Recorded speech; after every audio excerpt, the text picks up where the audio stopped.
Hey guys, today we are joined by Marciniak, and I'm really curious about this interview with you because you have a really different way of working with horses, really finding a really special way of relaxing the horses, making them feel better, and I really can't wait to hear more about it and also to share more about Anna to you guys.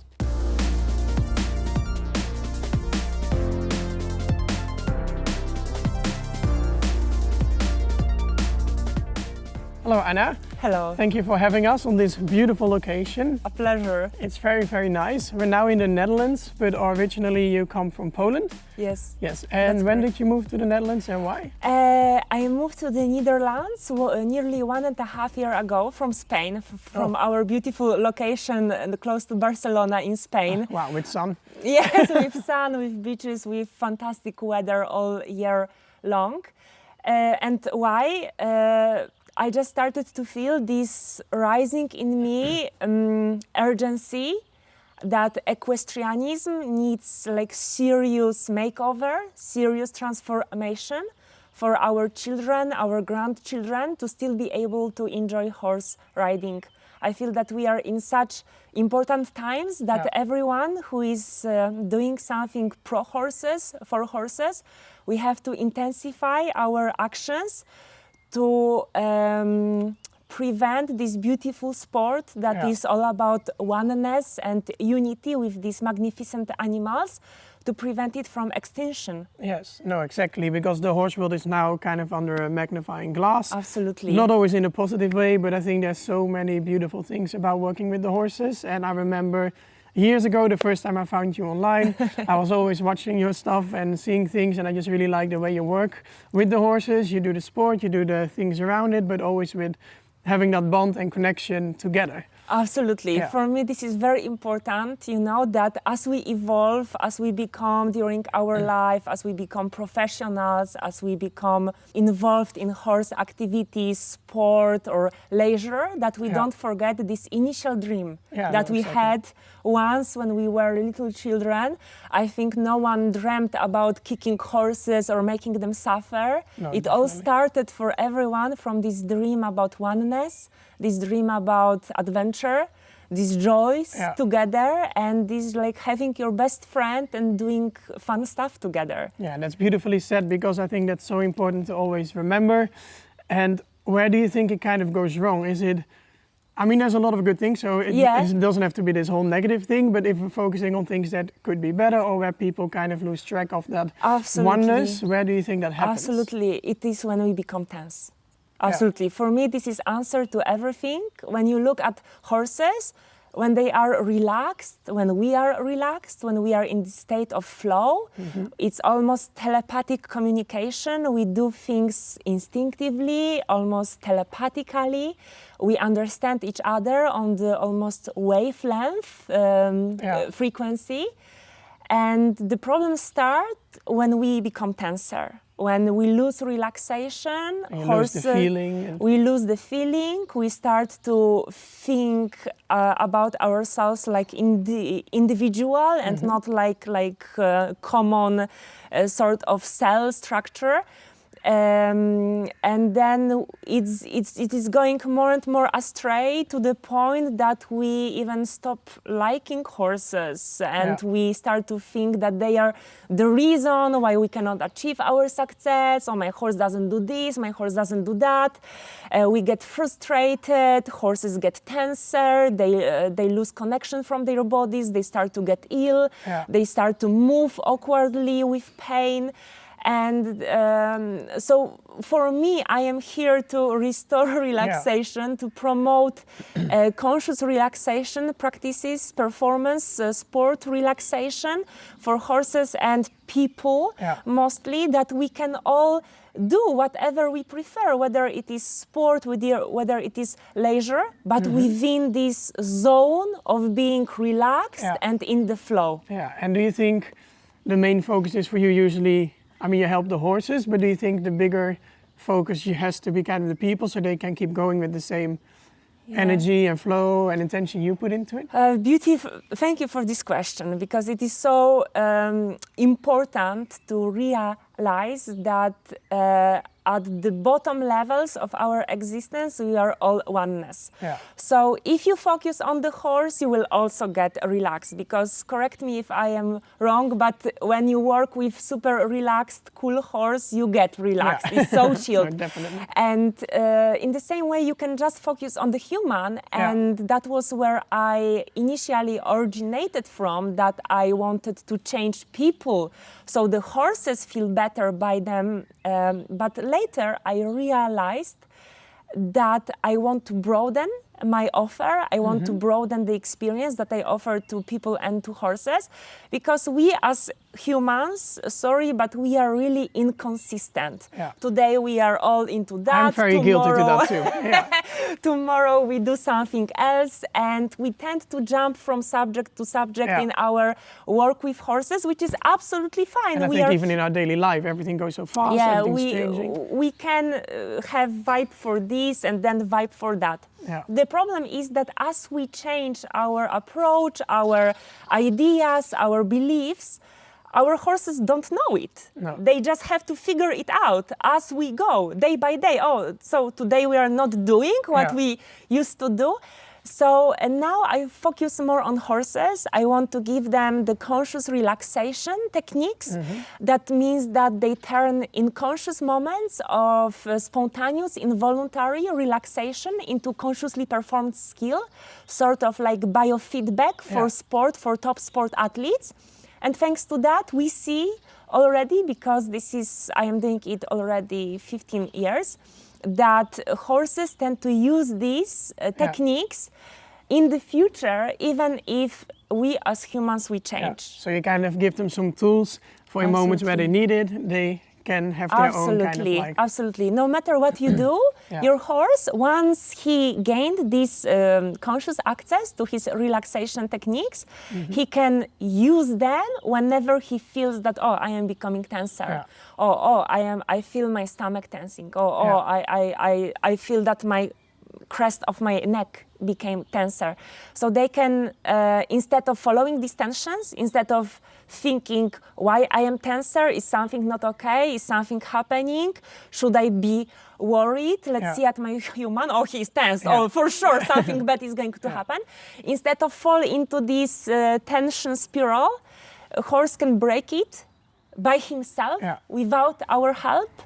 And let's face it, as most of the humans, we are also prone to getting tenser whenever we see that the horse is alert, tense. Of course, But being with a horse that can consciously self-regulate himself is such a game changer for humans. So I see that it is changing humans, but also it is giving horses the tool for the entire life. Yeah, that's very beautiful. I'm very excited because we will be working with your horses here. Yes. And I'm super excited to see how you do this and how you go about it. But if you have to explain kind of how did you figure this out, because it sounds very natural and coming really from within you, but it must have been a process. How did that happen and how did you find how to do it? Oh my God, honestly, it was not a process. It was just it was more like remembering something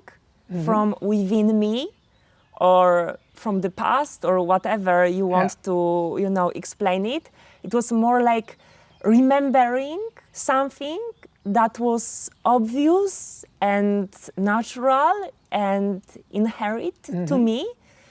Then making it up and trying to borrow idea from here and there and glue it together. And therefore, I think it's so special that it really comes from these deeper levels of life where we are all united, connected. And this makes our training so unique because it works on a horse, on a dog, on a cat, and on a person exactly in the same way. Just a living being actually that has like feelings, emotions. Yeah, absolutely. When you look at horse training, most of the techniques that are used are very species specific. It means that if you take a flag and you want to do some join up with a chicken, he will say, see you later.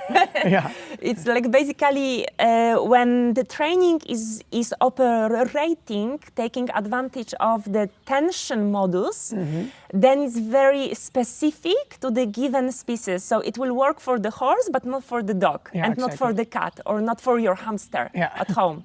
The deeper you go, and here we go a little bit deeper, like for example, operant conditioning, like clicker training, you can see like broader spectrum. It can be applied to more species, you know?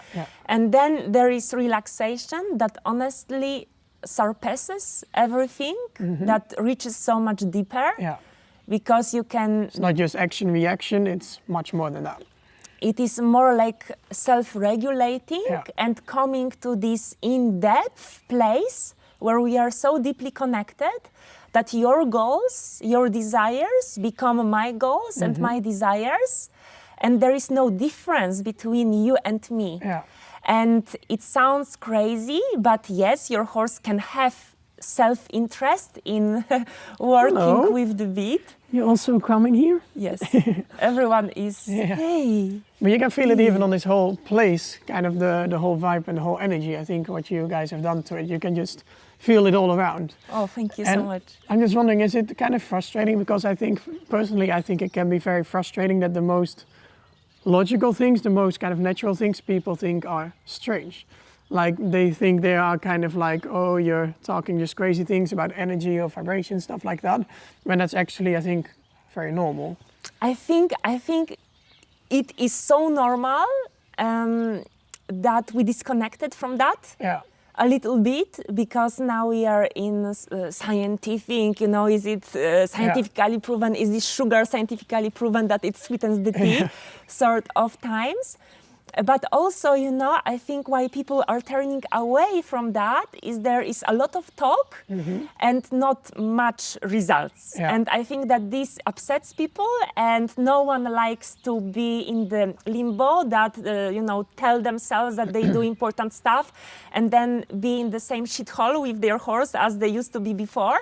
So I think that's the problem. That's what drives people away from oneness spirituality, this truthful and important concept, because we see around that it is almost abused and treated as an excuse to why I don't have results because I am spiritual. Why my horse is fat and abandoned on the paddock because I am spiritual, you know. And I think that it's not a good way. And I think spiritual is practical. Spiritual should be at the Olympic Games. Spiritual should, and we see it making its way there, with Jessica, with her beautiful performances.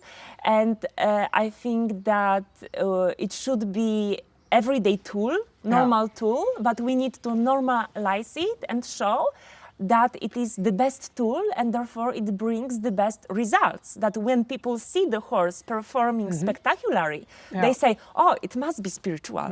People kind of want to see proof. But do you see do you have the feeling that the horse world is ready for this? I think new generation is. I think the old generation needs encouragement and support. I think in horses it's a lot of fear. Because they are quick, big, potentially dangerous animals, and there have been a lot of fear-based traditions around horses, like never do this, never do that, because, you know, everything will collapse. Like now it's not perfect, but let's keep it in the status quo, let's not shake it too much. I think that the young generation decided to turn its back on old from the past. So saddles, beats, routines, this and that. But I think that we should not do that. We should not abandon all this history and tradition. Should be kind of a way in between. We have to transform. And we have to see that, for example, true liberty is not just I don't have any tag on my horse, it's a state of mind that we are free to be ourselves, to express ourselves, that you can do it with the saddle and double beat, and you can do it already at liberty. that the only thing that is taming our bodies, our minds, our tensions, and we should focus on stripping them, shedding them away, and then we are in this state of oneness when the sense of time disappears, results just explode. We cannot believe horses don't want to leave the arena. They wait by the paddock entrance to be taken impatiently. And in that state, there is space for everyone, for people that do liberty, for people that want to do competitive sport, jumping, eventing, dressage. There is space for all of us. And I think in that way, the whole oneness comes back in that sense as well. Absolutely. Yeah. We are diverse. There is space for diversity. We should not abandon anything. We should just transform to see the beauty and the depth in that and think more what it gives to the horse and not only for me. Yeah. And then when we change this perspective, we have support of all the nature. Horses want to support us. Nature wants to support us. We feel great. And life is beautiful. Yeah. And just a question then about how you feel about this transformation. How would that look like? Because I think you have a lot of times people ride with a bit, a lot of people are against a bit, and there's not really this in between. Yes. How do you feel about this whole thing, and what is your vision into riding with a bit or bitless? Oh, thank you so much. So I was a bitless rider, as you know, from when we first met, like online, like thousands years ago. Feels like it. Almost. And because I was looking, I was dreaming. I had this dream about this mind-blowing, amazing connection with horses. And I heard all these stories from my trainers that, when the horse is on the contact, it's amazing, it's like reading each other's minds. But it always, when I was riding, I was always told that it's happened later. Yeah. It will happen one day, it will happen later. And I was thinking when the later will come. Yeah.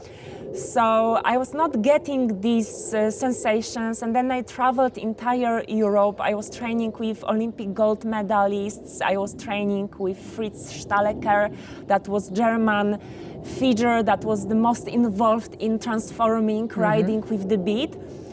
But even there, I didn't find this in-depth answer, because for me, if we ride on the bit, on the loose rein, because whenever we collect it a little bit, it feels like we don't want to touch it. It's too much tension. It's too revealing our tensions, and it's too revealing our horse's tensions. So I don't want to touch it. It's not the answer. But deep inside of me, I knew there is an answer, and it just had to it came from inside. We developed with my husband the RTRT, residual tensions release therapy with the bit, that is equally suitable for bitless riders. You can do it in the box just before your bitless ride. You can do it on the competition level. I am guiding right now Alessa Jordan, Grand Prix rider from United States, and she's always complimented for her fantastic contact with her horses, with whom we have been working on that. And it's such a beautiful technique that that can be applied equally on the humans. Okay, I think that's what we're going to do. Yes, we are going to do that. And that is something totally different than just jaw flexions or just getting mouth mobilized or just teaching the horse the basic signals, right, left, stop, half halt. Because to me, actually, if you use the bit just to stop and turn, why? No, go bitless. Why to bother? Yeah, you don't need it then as well. Absolutely, don't even go there. If I work with the bit, I want something special that bitless cannot give me. And it's like a way to enrich bitless and enrich bitted riding, something that I want to give my horse, something special that he cannot have himself. And this is this self-awareness of how he perceives his body.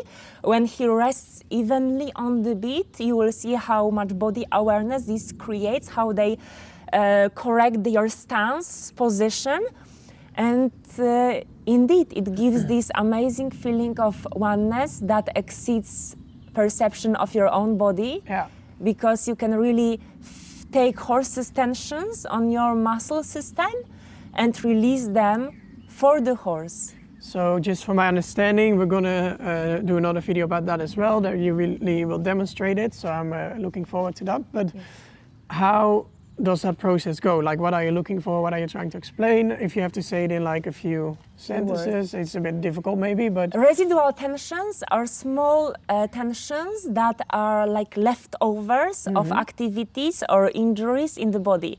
So for example, let's say you had ankle injury and after that you move a little bit differently. Maybe you don't even notice it, but if you do your kinetic chains analysis, you will see that there are some abnormalities. These are tensions that you are not aware of, that are a part of your movement patterns, but that are influencing your digestion, your perception, your cognition, your balance, your way you use your body and how you can develop the injuries later on. And does it also go as deep as like your mental state, or is that... Absolutely, because everything that is physical is mental. Like if we consider the like holistic approach to the mentality of people or horses, our mental state, it's all connected to physical and vice versa. Because all mental problems, all like tension, anxiety in horses is coming from the too high level of electric current that goes through the muscles. It doesn't mean that the muscles have to be tense. It's just every muscle is consisting of many fibers, and each of them can flex or relax totally. And residual tensions are just these leftovers, are just these specific muscle fibers that are all the time flexed, even after the activity ceases. Okay, very interesting. And I feel a little bit silly asking, because I think I will know the answer, but I feel like a lot of people at home might be like, oh, but it's different for my horse, or my horse is not like that, or it won't work. Which I think is a bit silly maybe, but I'm not in a judgmental way, but I think what you're saying the whole time is every being is kind of like can experience the same thing. So if you would have to answer that question, is it... You know, like this is what fascinates me, that although we are so different, we are all the same. And we gladly like to think that we are special. I am totally different, my horse is totally different, but I indeed, in 2016, I did the tour with clinics over entire Europe. I think within 1 year we did 12 or 11 clinics. Wow. And I went to work with horses that I've never met, that were not my students' horses, and they all were answering the same way. So if you think that it's not for your horse is different, no. I have to disappoint you. You are not that special. We are all actually very same. Deep inside, we share the same problems, even if on the superficial level they have different costumes. Maybe your horse doesn't spook, but is too slow. It's all tension related. Maybe your horse is hyper and hot, and your other horse is slow and lazy. It's all tension related. Maybe your horse has digestive issues and is too thin, and your other horse is too fat. It's all tension related. Maybe your horse is too positive, gets too excited and burns himself out during shows or competitions, and your other horse is super shy, super suspicious. It's all tension related. So when we stop looking at the surface but go down with the stand down to see the core issue of the problem, we see that it's the problems start and they stem individually in some different direction. Whenever our internal balance is disturbed, it means that we hold more tensions than we actually can release as we go. It makes me actually very excited, because I hear some of the examples you made, and I think at my stables I have a little bit of everything from different kind of horses. So I really can't wait to get to start working with you and watch you with your horses, learn from it, and I'm super grateful that you want to do this, so you can hopefully inspire some other people, and maybe it opens up a whole new life for them with their horses as well. Fantastic, thank you so much. Let's do it. Yeah, okay, perfect, thank you. Let's go.